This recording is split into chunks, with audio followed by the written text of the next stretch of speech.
We're on a warming trend that continues right through Easter. Coming up on KMOT at 10, how a group of young leaders got together in the Magic City today to discuss the rapid growth in western North Dakota. Plus, we feature a local businessman who's getting some high praise for his customer service. And we have ways you can keep track of your young child's development in this week's Family Focus. KMOT at 10 starts now. You're watching the Night Report at 10 on NBC North Dakota News, your news leader in high definition.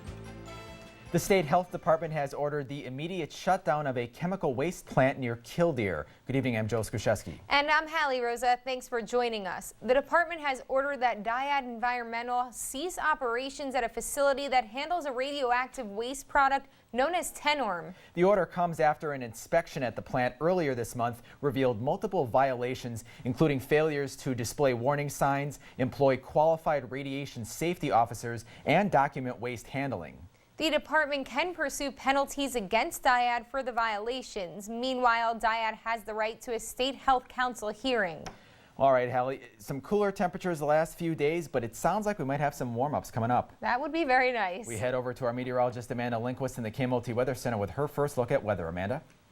Thanks, guys. We do have a warm-up in store. We are looking at a fantastic Easter weekend. We just have to get through tomorrow afternoon and evening. Warmer temperatures, yes, but our active weather pattern continues. We have widespread rain showers on the way for Friday night. Now, Friday night's system will be the first of several throughout the next week, and of course all the rainfall out there. It's spring, you know what we've got to worry about. That's flooding concerns and rising rivers. A couple of places to watch as we go through the next week. Not only are we expecting up to 1/4 of an inch on Friday night, but another disturbance in the middle of next week. In conjunction with that, some releases have been made from Lake Darling and Alameda dams ahead of the rainfall to make room for the spring melt in Canada. So we're looking at rising water levels just about everywhere. A few of the places that are of concern right now going to be Willow Creek, which is currently at minor flood stage. Also the Souris River at West Hope, which is also at minor flood stage, but no big changes expected for those two areas. The new flood warning that's been issued by the National Weather Service is the Souris River near Foxhome. Now this is not the Des Lacs that runs through Foxhome, but it's the Souris River just to the north. That's expected to jump about 3 feet over the next couple of days, putting it in minor flood stage. It only affects rural areas though. Thanks, Amanda. Crews have been called off in their attempt to pull a stolen truck out of the Missouri River near Bismarck.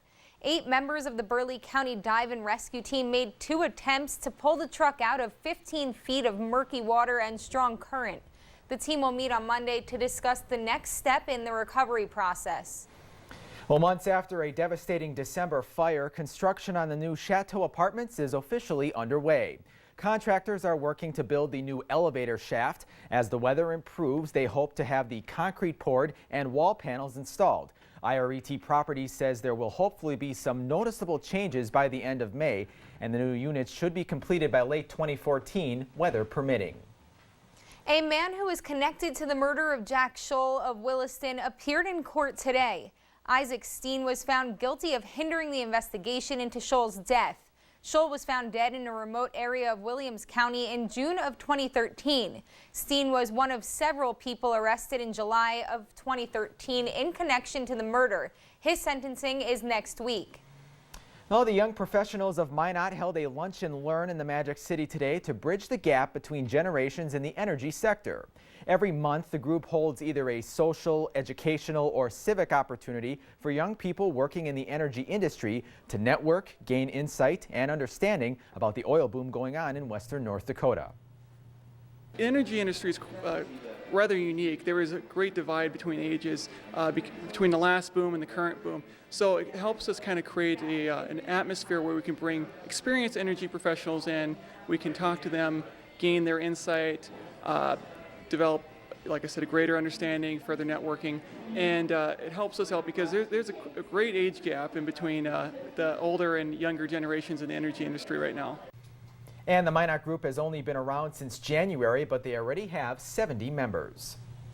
There's more good news for North Dakota's economy. A recent report shows that the state's rate of personal growth is 3 times the national average. The Federal Bureau of Economic Analysis report credits North Dakota's mining and oil and gas extraction businesses for the growth. North Dakota ranks 3rd in the nation per capita for personal income. As part of the recently passed Farm Bill, North Dakota will be receiving $3.1 million from the Department of Agriculture for specialty crops. Well, that's more than a 600% increase from last year's funding. Now, that money comes through the USDA Specialty Crop Block Grant Program, and you can find more information on our website, KMOT.com, on how to apply. Applications are due by May 23rd. The North Dakota University system is helping STEM graduates for their hard work. NDUS is offering loan forgiveness to college grads who have been working in science, technology, engineering, or math careers for 12 months after graduation. Applicants can receive up to $1,500 for 4 years. NDUS will begin accepting applications on May 1st. A showcase of basketball skills and family entertainment hit the Magic City earlier tonight. The Harlem Globetrotters made a stop in Minot as part of their Fans Rule World Tour. The team has been entertaining fans around the world for more than 88 years, innovating new tricks and routines all the time. What makes this year special is that fans are getting to choose the rules of the game. Veteran Globetrotter and former Magic City Snow Bears player Scooter Christensen says shows like this are all about the fans.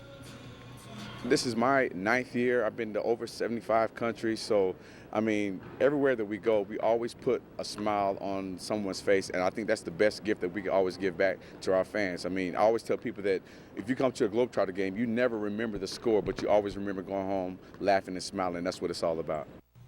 Well, now the show tonight is over, but fans can check out the Harlem Globetrotter website for a full schedule of their shows and events. Pretty cool stuff. Pretty cool. Still to come on KMOT at 10, we feature a local man who's receiving a big statewide honor for his work in the hospitality field. A little warmer today, just a couple of degrees, although all that cloud cover moving in the late afternoon really hindered our temperatures from climbing too much further. 42 degrees for a high, still well below average for this time of year. Started out the day at 22 degrees. Don't worry, we'll be at 70 degrees sometime soon. I'll tell you when, coming up.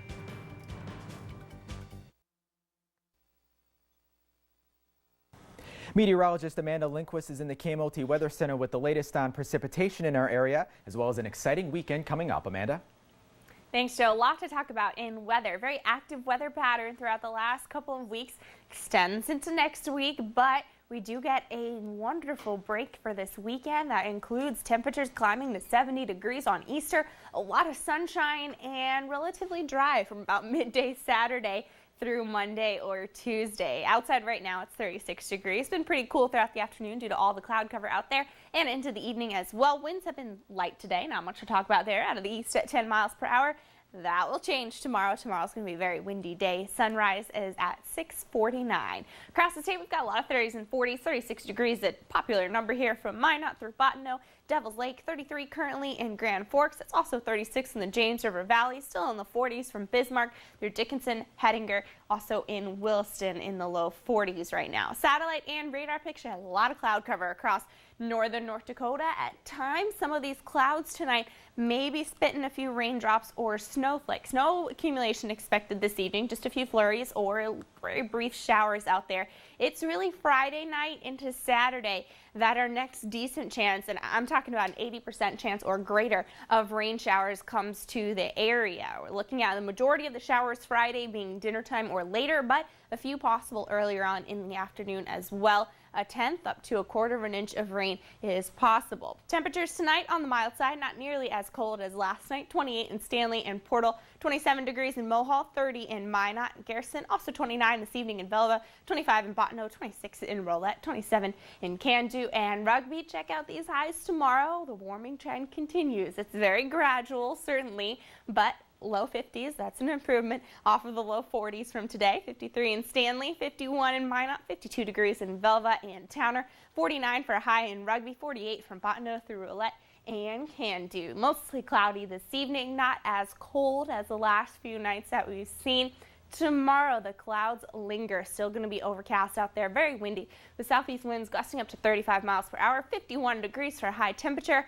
However, rain showers moving in later on in the day tomorrow into Saturday morning. Now, by about late morning, midday on Saturday, we should start to clear out nicely. That includes cloud cover finally disappearing. The sun will come out and it's turning out to be a beautiful Easter weekend. In fact, a little extra treat, we may get to see the northern lights Saturday into Sunday. The sun has been very active over the last couple of days, so good possibility there, especially with mostly clear skies. Next week, we got to keep an eye on Tuesday night through Thursday. Widespread rain showers likely again, with a few isolated thunderstorms in the forecast. So very active weather pattern still, but at least we're in store for a wonderful weekend. I'll have to give the Northern Lights one more try. Thanks, Amanda. The Governor's Awards for Travel and Tourism were announced yesterday in Fargo, and one local man came home with a big honor. Gabriel Mejia received the Frontline Tourism Employee Award for his outstanding customer service to not only visitors but also tourists. Mejia says it's all about doing little extras for their guests, which sets them apart from their competition. It's really nice for Minot, for Hyatt House, for any hotel to have that award under their belts. It's something that shows that you're willing to go above and beyond any status quo. Tourism is the #3 largest industry in North Dakota. Improving tourism here in Minot was the theme of the day as the city's tourism hub met to plan for the future. Members of Visit Minot came together to review what they've done to attract people to the city in the past and what they need to do for the future. More people than ever before are visiting the Magic City, a trend they want to continue. Whether it's service or new product or new retail, all of those things that are now growing in our community, harnessing that energy, marketing that, and getting people to be aware that Minot is rolling out the red carpet, and we want you to come in and stay overnight or come for some events and shop here. And really that's what our perspective is now going forward. And Visit Minot is focusing on their motto, which is get out and play, to remind visitors to enjoy their time here in the Magic City. Coming up on KMOT at 10, in this week's Family Focus, we have ways that parents can make sure their young children's development is on track. And later during sports, find out what area of the game the DLB softball team wants to improve on. As a parent, a lot of your time is spent tracking your child's milestones. In this week's Family Focus, we look at how those significant changes can help you determine if your child's development is on track. From the first cry, first words, and first steps, parents are always trying to make sure that their child's development is on track. Turns out some of those milestones we look for actually may help determine that. It, of course, depends on age group, but they just improve with time. For newborns, don't expect much more than the wake up, cry, eat, and repeat schedule. 2 months later, babies will start to sleep with their hands up, mostly making a fist. Babies used to roll at around 4 months, but pediatrician Diana Peterson says she's seen that change. Since we've put them on their back, they're all a little slow now. So if you read the books, it'll say they should roll by 4 months. The majority of the kids I see don't usually roll till 6 months. At 6 months, your child should be able to sit a bit. And between 9 and 10 months, don't be surprised if they're pulling up on the furniture. So how do you know when it's right to help your child start walking? Whenever they're interested. I mean, there are some that'll walk before a year, 10, 11 months, but the majority don't independently walk until 12 to 15 months. If they're not walking, though, by 18 months, then I'd be more concerned. Between 1 and 3 years old, your child will get faster and their motor skills will develop more. Pretty much, they just keep going. Even though one child might know a lot of words and the next might not have as wide of a vocabulary, the one thing that should be the same is the understanding. You should be able to say, let's go take a bath, and they'll head to the bathroom, or throw this in the garbage, and they'll go throw it away. At this point, a family outsider should be able to understand at least half of what a 3-year-old says and 100% of what a 4-year-old says. Colors should be identifiable to a 4-year-old, and most of them can actually sing their ABCs. I'm assessing more of what they know and how they talk at that point. While these are just building blocks in your kid's development, it's important to remember that all children develop at their own pace. Dr. Peterson says one key thing is to make sure that as your child is growing up, they're becoming more independent. Elliot, looked like a fun story to do. They were Those the cutest kids. Still to come on KMOT at 10, see how Minot did against Century today down in Bismarck and if the Majets could keep on winning.